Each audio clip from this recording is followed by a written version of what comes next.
ya. Bincang santai supaya, ini. supaya anak-anak muda sekarang ini lebih semangat lagi ya. Lebih semangat lagi untuk kalau saya viral bagaimana? Kalau antum viral artinya antum akan lebih gencar lagi menyampaikan kebaikan karena sudah dikenal. Ayo teman-teman, sebelumnya silakan di subscribe, aktifkan notifikasinya, like and share. Assalamualaikum ikhwah sekalian dirahmati Allah subhanahu wa ta'ala. Selama ini kan beliau ini sering mewawancarai orang ya. Kita akan coba hari ini insyaallah kita akan wawancarai dia. Dia yang punya channel ini bukan saya. Hadil Channel. Hadil Channel ya. Silakan di subscribe. Assalamualaikum Ustaz. Waalaikumsalam warahmatullahi wabarakatuh. Gimana kabar ini Ustaz? Alhamdulillah sehat. Antum gimana kabar Ustaz? Alhamdulillah. Sehat baik. Ya? Kita akan bincang-bincang tentang apa ini? Insya Allah saya akan bertanya tentang perjalanan Ustadz ini, mulai dari tempat asalnya, tempat lahirnya ya, sampai hari ini berada di tempat ini. Kok bisa sampai dari NTT sana ya? Ustadz kan dari NTT Ustadz? Iya, betul, dari NTT. Allah. Kok bisa itu sampai di Kepri sini? Perjalanannya lumayan panjang ya. Jadi tahun 2008 itu saya pertama kali dapat informasi dari abang. Waktu itu abang itu ada di Kota Kupang. Nah pada saat itu abang itu menyampaikan kalau tamat nanti silakan ke pondok, ke pesantren Hidayatullah. Akhirnya saya pada saat itu langsung sampaikan kepada orang tua kan. Alhamdulillah dikasih izin dan berangkatlah pada tahun 2008 itu berangkat ke Hidayatullah Kupang. Setelah sana kurang lebih 5 tahun 7 bulan. Ya kurang lebih 5 tahun 7 bulan saya di Kupang, kemudian saya melanjutkan ke Makassar. Kemudian setelah itu di Makassar kurang lebih 6 bulan. Setelah itu saya bertugas ke Surako, itu di daerah Luwu Timur. Setelah itu sekitar 1 tahun baru dapat informasi kalau di Batam ini ada perguruan tinggi Hidayatullah. Nah pada saat itu ada abang-abang juga yang angkatan saya di atas saya yang sudah ada di Batam. Beliau sampaikan antum nanti kalau tamat ayolah gabung ke Batam, kita kuliah di sini. Saya tanya di situ jurusan apa? Katanya waktu itu ada PGSD. Akhirnya ya udah, saya pun memberanikan diri untuk ke Kepri pada saat itu. Naik kapal kurang lebih 7 hari. 7 hari dalam kapal itu, alhamdulillah. Dari tahun berapa itu awal sekali Ustadz mengenal pesantren ini? Pertama kali ya tahun 2008 itulah. Tahun 2008 itu pertama kali tahulah bahwa dunia pesantren itu seperti ini ya kan. Itu karena saya sudah udah beres ini. Akhirnya ini ini bisa diedit nanti? Bisa. Jadi saya masuk ke pondok itu dan tahu kalau pesantren itu seperti ini. Mengenal pertama kali kehidupan pesantren itu ya tahun 2008 itu. Ya seperti itulah. Ternyata kehidupan di pesantren itu tidak segampang tidak sesederhana yang kita bayangkan, mungkin gitu. Atau gimana Ustaz?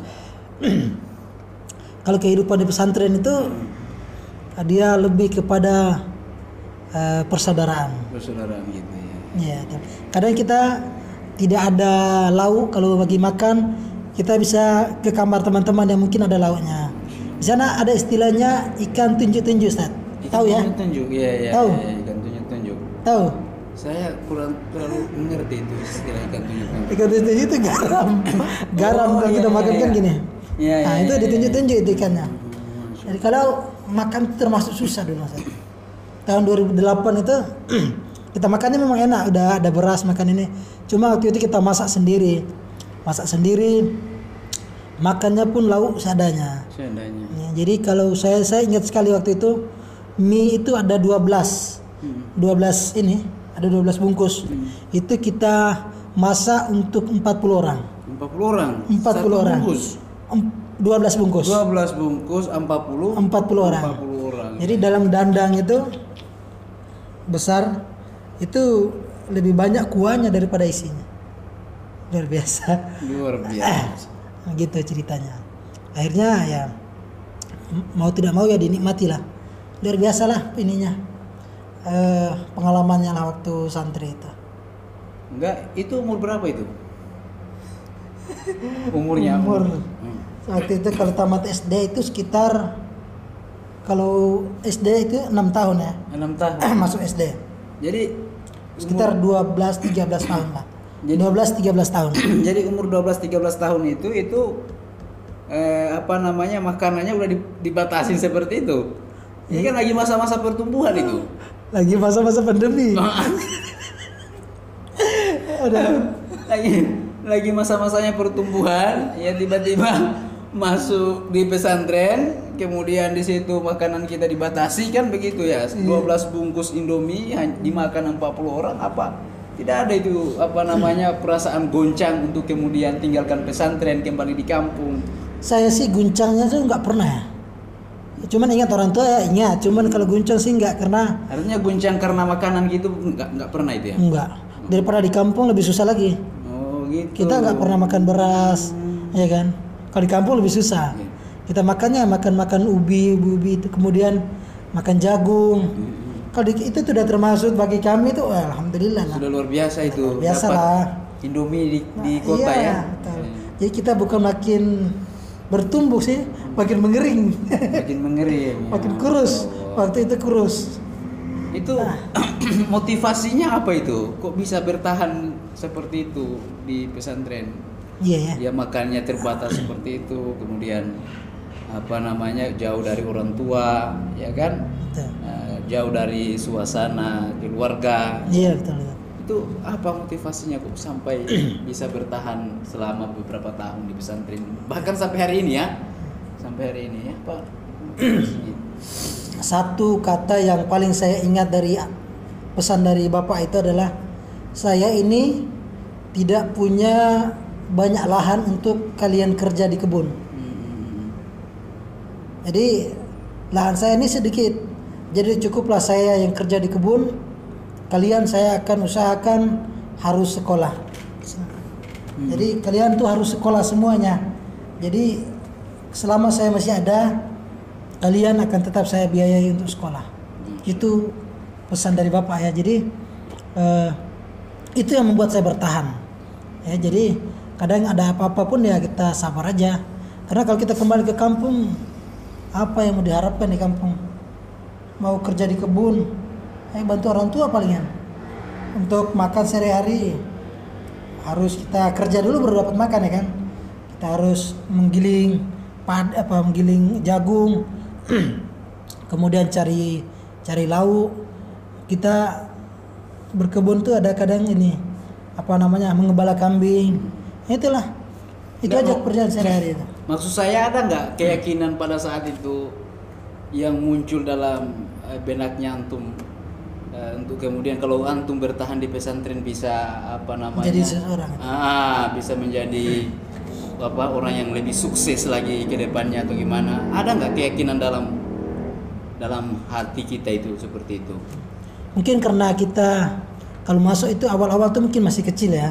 Jadi pikiran kita ya waktu itu ya sekolah aja. Sekolah aja. Apapun yang nanti terjadi ya biarlah nanti. Tapi waktu itu saya punya cita-cita. Saya tuh cita-cita menjadi wartawan. Cita-cita pertama itu adalah saya menjadi wartawan. Jadi saya tuh setiap hari menulis. Saya menulis, kemudian mengarang gitu ya. Mengarang, kemudian pokoknya dalam sehari itu saya harus menulis itu. Kemudian apa yang saya rasakan ya, keluh kesah, perasaan dengan teman itu seperti apa, ada perasaan guncang, kadang kayak ingat orang tua, tulis semua dalam buku. Jadi target saya itu adalah kalau saya keluar dari pondok ini minimal saya bisa jadi wartawan. Minimal bisa Ini jadi menarik. wartawan. Contoh, Anda kan punya cita-cita menjadi wartawan, Oke. ya kan? Harusnya kan Anda menimba ilmu atau sekolah di bagian jurnalisme gitu kan? Oke. Kenapa Anda bisa cita-citanya jadi wartawan, kok belajarnya di pesantren gimana itu? Coba. Ya, seperti yang saya sampaikan tadi. Karena kalau awal masuk itu kan kita niatnya untuk sekolah ya. Karena pikiran untuk kesananya belum ada. Setelah kita sekolah, karena di pesantren itu kita bisa menggali potensi diri kita di mana sebenarnya. Iya. Ya kan? Jadi kalau kita setiap hari belajar, sepertinya kita saya kayak ada bakat di sini nih. Baru kita dapatnya di situ. Bukan dari awal kita sudah punya bakat, jadi kita harus langsung masuk ke sekolah jurnalis misalnya. Jadi waktu berjalan dengan sendirinya, dalam perjalanan tiba-tiba hati itu ada terbersit, kayaknya saya punya bakat ini. Saya punya bakat untuk menjadi wartawan. Nah, sampai kelas 2-3 SMA lah. Itu saya dapat informasi lah dari teman-teman. Kalau mau jadi wartawan tuh minimal harus bisa bahasa Inggris. Wallahu alam lah waktu itu kan langsung down saya. Waduh, pelajaran yang paling susah itu adalah bahasa Inggris bagi saya. Tulisnya lain, bacanya lain gitu kan waktu itu. Jadi kayaknya saya nggak usah lah jadi wartawan. Saya mau menjadi orang yang hidup bebas lah. Menurut saya, hidup bebas itu apa? Yang tidak mau terikat dengan aturan macam-macam lah. Jadi waktu itu saya memang pinginnya jadi mengikuti kata hati. Ya mungkin kita karena masa pertumbuhan ya. Jadi waktu itu saya ikut belajar bela diri, kemudian sering keluar pondok karena ingin merasakan sesuatu yang belum pernah saya dapatkan di pondok gitu. Ya seperti itulah. Jadi wartawan itu bukan saya dapatkan dari awal, tapi setelah saya menjalani proses kehidupan menjadi santri, baru terbersihlah dalam hati, baru muncul pikiran seperti itu. Baru muncul pikiran untuk menjadi santri. Wartawan. Menjadi wartawan. Menjadi wartawan. Luar biasa ini. Jadi apapun cita-cita kita, ya kan? Apapun cita-cita kita, mau jadi wartawan, mau jadi polisi, itu kemudian ini tidak menutup jalan untuk kemudian kita bisa sekolah di pesantren gitu ya. Betul. Artinya kita ini mau sekolah di pesantren kan gitu. Banyak juga orang yang orang khawatir itu ini. Yeah. Orang banyak khawatir. Saya ini cita-cita saya mau jadi polisi. Cita-cita saya mau jadi tentara. Cita-cita saya mau jadi pilot. Kok saya harus sekolah di pesantren, kan nyambung ini. Iya, betul. Orang banyak takut itu ya. Betul. Banyak takut itu untuk sekolah di pesantren karena pikirannya tidak mungkin dia capai cita-citanya kalau dia sekolah di pesantren. Cita-cita dia menjadi pilot, penerbang. Ya, cita-cita dia menjadi tentara, polisi. Ya. Dia khawatir itu tidak tergapai cita-citanya sehingga dia tidak mau masuk pesantren. Iya, betul. Padahal secara hati nurani dia juga kepingin sebenarnya untuk masuk pesantren. Betul ya, coba gimana itu coba antum. Kalau kita melihat itu sudah terbukti banyak sekali. Orang yang tamatan pondok itu menjadi polisi banyak. Banyak. Gitu ya. Yang menjadi tentara pun banyak. Yang menjadi wartawan tuh banyak. Kang Habibur Rahman Siraji. Tahu ya? Kang Abik itu. Itu betul-betul murni pesantren beliau itu. Kemudian yang lulusan pesantren jadi presiden pun ada. Iya kan? Insyaallah ya. Gus Dur itu. Jadi tidak menutup kemungkinan sebenarnya. Karena pesantren itu bukan tempat tapi di sanalah kita menggali diri kita, bakat diri kita sebenarnya. Jadi kalau kita cita-cita jadi polisi, di pesantren itu kita bisa mengenal banyak orang, kita bisa bertukar pikiran. Itu kemudian membentuk mental dan kepribadian kita. Itu yang saya rasakan. Jadi teman-teman yang punya cita-cita untuk menjadi polisi, jadi tentara, masuk aja pondok nggak apa-apa awalnya. Memperkuat keimanan kita dulu lah ya. Ya kan, biar nanti jadi polisi yang beriman. Jadi tentara yang beriman. Karena kalau kita menjadi pejabat publik. Tapi kalau kita nggak punya iman nanti kita bisa salah ngambil kebijakan ya kan. Nah itu seperti itu. Ini insya Allah mudah-mudahan ini terjawab pertanyaan-pertanyaan kita selama ini ya. Iya betul. Orang kadang-kadang kan takut itu untuk sekolah di pesantren, khawatir cita-citanya tidak akan tercapai. Katanya perspektif mereka itu bahwa orang yang sekolah di pesantren itu adalah orang yang mempersiapkan diri untuk menjadi ustadz, untuk menjadi ustadz ya, menjadi kiai. Bahkan ada yang lebih ekstrim mengatakan bahwa orang yang sekolah di pesantren itu dia tidak pikirkan hidup, dia pikirkan kuburan aja. Ya kan begitu. Banyak orang ingat tentang kematian. Ya, ada santri itu, santri Hidayatullah Batam. Itu santri saya juga termasuk. Itu beliau itu tamatan pesantren dan sekarang jadi sekolah di penerbangan. Ya, Masya Allah. Penerbangan. Luar biasa. Dan lolos. Karena ketika mereka masuk santri itu membentuk karakter mereka sih sebenarnya. Supaya lebih sabar ya kan, lebih tabah. Supaya nanti ketika mereka menghadapi sesuatu yang berat, mereka sudah terbiasa menjadi santri itu. Ya. Seperti itulah. Gitu. Jadi ya untuk teman-teman jangan takutlah untuk masuk pesantren jangan takut masuk pesantren. Dan dulu kalau bukan karena pesantren mungkin kita nggak bisa ketemu. Betul. Dari pesantren itulah yang menyatukan kita semua. Benar. Kita bisa bersilaturahmi, antum saya bisa ketemu ya. Itu karena dunia pesantren. Betul. Jadi jangan pernah takut ya untuk kemudian belajar menimba ilmu di pesantren. Apapun cita-cita Anda, insya Allah ya, dengan bantuan dan pertolongan Allah Subhanahu Wa Taala semua bisa tercapai. Ya. Kalau ada yang mengatakan pesantren itu sarang teroris, saya sih nggak setuju. Gitu ya. Kalau teroris itu hidupnya terjamin. Ya, betul, kalau kita santri ini hidupnya ya memang jungkir balik ini. Ya. Makannya susah. Kalau teroris pasti didanai macam-macam, ya kan? Dia mendapatkan fasilitas karena dia ada tujuan, ada misi yang disampaikan. Ada misi yang mau dilakukan. Dia punya tembak ya, pistol, granat apa semua ya. Orang kalau masuk pesantren dapat pistol, pistol pakai pisang gitu yang dapat permainan kayak gitu. Nah, kita ini jangankan pistol Pak, ya untuk beli sendal saja ini sudah repot. Mana mau ambil duitnya kita ini? Beli sabun aja setengah mati. Apalagi kita untuk bicara pistol. Beli senjata ini gimana? Begitu ya, jadi seperti itu ya. Terus pengalaman antum selama antum di pesantren itu apa aja? Pengalaman yang paling berkesan gitu? Saya di pesantren ini. Saya ini termasuk santri yang dikeluarkan, Ustaz. Oh gitu, Masya Allah. Luar biasa ini. Jadi tahun 2013 akhir kalau nggak salah. Itu di mana itu? Di Kupang. Di Kupang, Masya Allah. Saya dulu tuh sering keluar pondok. Oh gitu. Karena ikut latihan silat itu, keluar pondok, lari-lari. Karena namanya hobi kan, karena kita sudah nggak mendapatkan di pesantren, kadang kita cari di luar kan, sesuai dengan hobi kita. Akhirnya dikasih peringatan, nggak mau ikut, akhirnya dikeluarkan. Jadi akhirnya saya waktu itu bertekad dalam diri bahwa saya akan menjawab harapan dari orang tua. Karena waktu saya dikeluarkan, orang tua tuh ngamuk. Kamu dibiayai setengah mati, kita kerja setengah mati cari uang. Iya, betul. Kamu pergi sekolahnya malah main-main ya kan.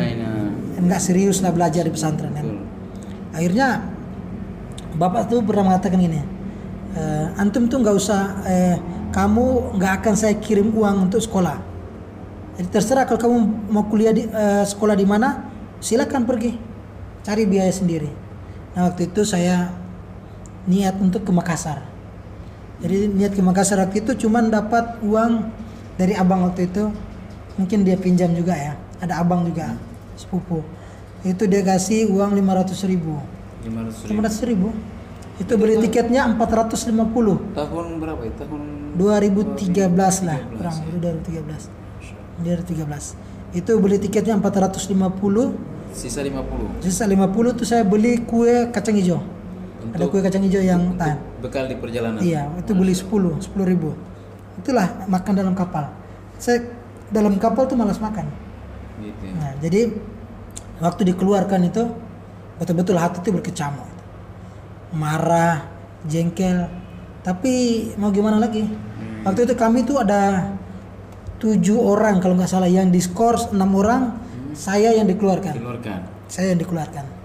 Jadi itu 2 bulan lagi mau ujian on. 2 bulan lagi mau ujian on. Gitu ya. Iya. Sudah ujian sekolah dan lain sebagainya. Tinggal ujian on lagi. Tapi saya bilang saya akan buktikan bahwa saya bisa. Itu betul-betul saya. Jadi itu pengalaman yang paling itu ya, yang paling berkesan gitu ya. Yang berkesan karena bisa setidaknya merubah kita lah.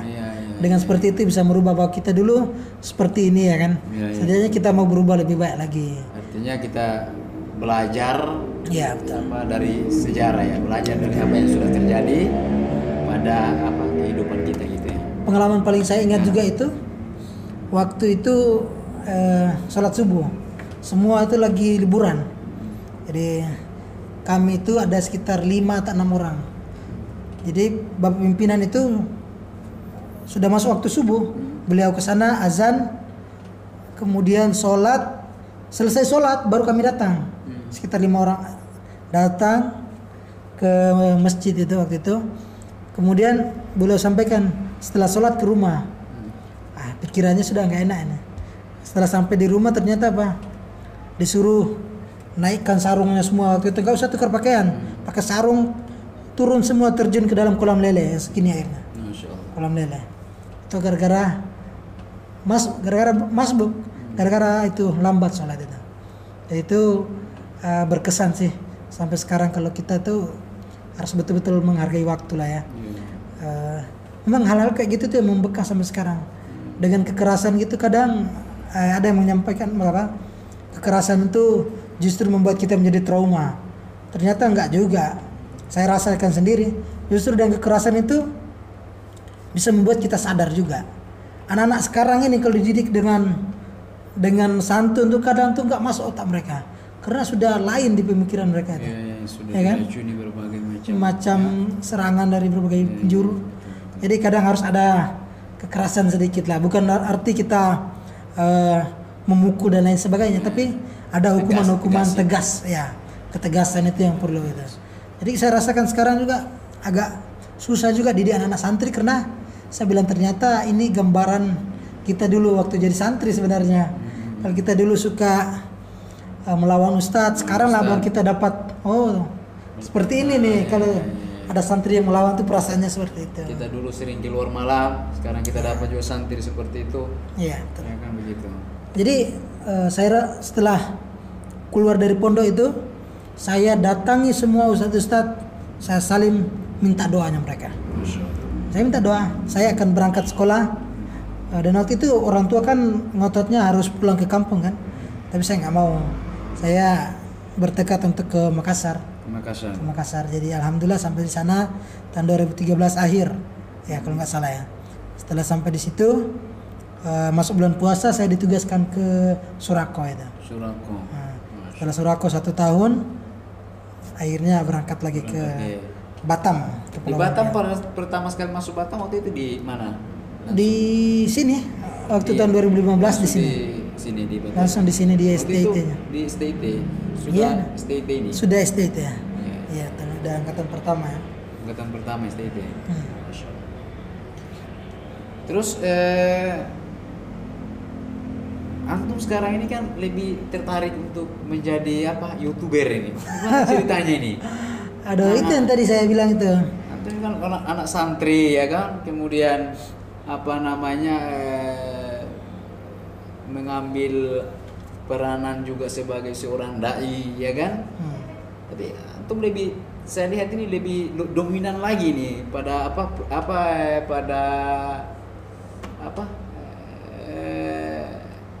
YouTube. Ya, YouTube ini artinya dakwah digital ya. Begitu maksud saya itu Pak. Gimana itu? Anda? Awalnya tuh hobi tadi, karena setelah sekian lama saya itu berhenti menulis.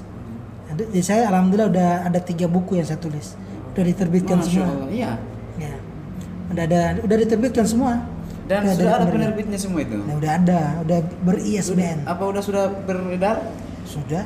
Begitu. Sudah Judulnya beredar. apa bukunya itu? Ada yang pertama itu Kutitipkan Rindu Hanya Untuk Tuhan. Masya Allah. Yang kedua ya, ya. Rantau 5 Waktu. Rantau 5 waktu. 5 waktu. Nah, kemudian yang ketiga adalah Musafir Kata. Masya Itu Allah, antologi luar biasa. bersama santri Hidayatullah Batam. Jadi saya gerakkan santri untuk literasi di Batam waktu selesai kuliah kan. Jadi waktu saya jadi mahasiswa gitu. Iya, iya, iya. Itu saya cari santri yang punya potensi untuk menulis. Saya tiap hari minta tulisan mereka. Nah itu saya seleksi, jadikan buku. Itu jadikan buku. Itu judulnya Musafir Kata, ada semua bukunya. Yang buku yang kedua itu sudah mendapatkan logo bestseller. Udah ada. Ya, dari penerbitnya langsung.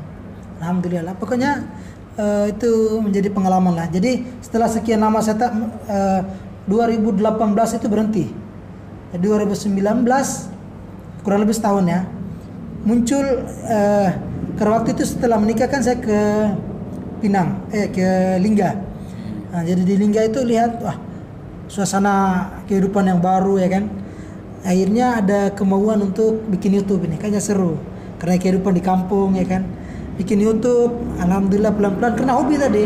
Saya tuh suka ngomong depan kamera, suka bincang-bincang seperti itu kan. Jadi ya bikin YouTube. Dan alhamdulillah pelan-pelan ya kan. Ini tujuannya juga untuk kita menyampaikan kebaikan.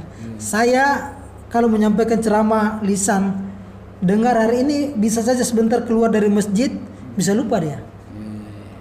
Bahkan dia di dalam masjid pun bisa saja dia nggak dengar karena tertidur kan. Tapi kalau ketika kita berdiskusi yang baik, kemudian kita ada yang ceramah kita simpan di YouTube, itu pulang ke rumah dia duduk, tadi ada video ya, coba nonton dulu. Oh iya. Setelah itu dia mungkin share, ada lagi yang mendapatkan kebaikan. Jadi kita merasakan kebaikan tuh insya Allah selalu ada. Walaupun belum seberapa sih ya, walaupun nanti ada pun kayak penghasilan dari YouTube seperti itu kan, bisa juga kita jadikan sedekah ya kan. Itu kan hanya sampingan. Intinya adalah kita menyampaikan kebaikan untuk semua orang, semua kalangan. Kadang kita sampaikan kebenaran di depan antum kan, kadang segan saya. Tapi kalau saya sudah rekam, kadang saya sampaikan itu antum kadang nggak menerima kan, bisa saja marah. Tapi kalau saya sudah rekam, saya sudah sampaikan di YouTube, antum pasti nonton. Oh iya ya.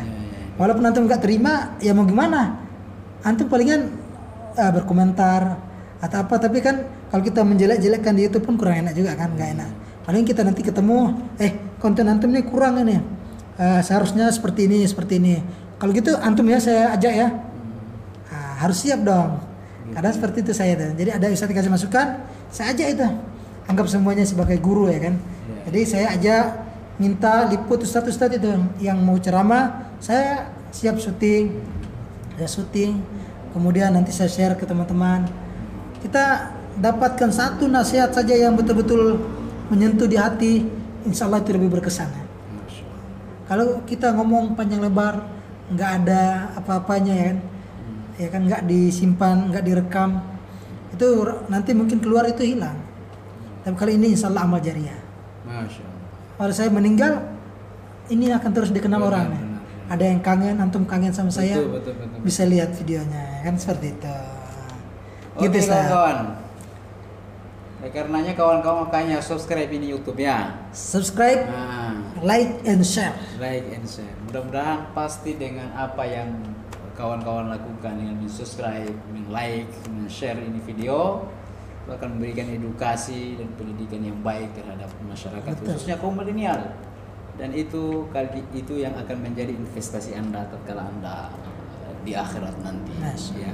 Rasulullah bersabda, "Idza mata bin Adam inqata amaluhu illa min salas." Anak cucu Adam meninggal dunia terputus semua amalnya kecuali 3. Ya. Yang pertama itu adalah sedekah jariah, ilmu yang bermanfaat. Ini ilmu yang bermanfaat. Ilmu yang bermanfaat. Betul. Memberikan ilmu yang bermanfaat kepada orang, kendati pun kita sudah terbaring di liang lahat, ya.